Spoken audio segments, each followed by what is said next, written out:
They built over my creek, so I reminded them who really owned the water.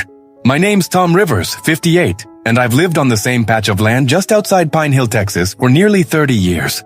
It's quiet big oaks, a small dam-fed pond, and a steady creek that's been on my family's deed since my granddad carved it with a bulldozer in the 50s.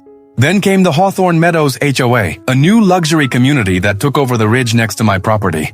They replaced pastures with uniform beige houses and gated everything like they were guarding gold.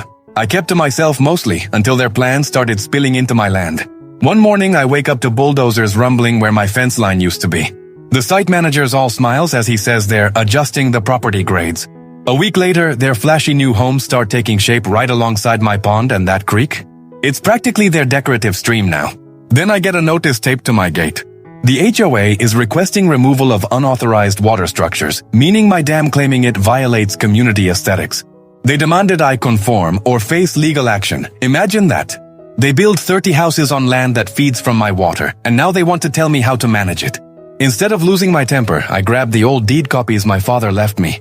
There it was, plain as day, the creek dam, and all rights to the watercourse belonged fully to my parcel. I even found a clause noting, "No external development shall hinder or rely upon the water flow without express consent."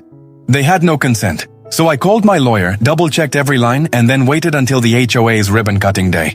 On my side, I removed the dam's spillway locks. Water gushed through, following its original path straight through the shallow landscaping the HOA had oh so proudly built for creekfront homes. The water didn't destroy anything. It just returned, muddy lawns, drowned flower beds, and standing water under those new decks. By the end of week 1, homeowners were calling in drainage complaints. By week 2, the HOA president came to my gate in designer boots, begging to collaborate.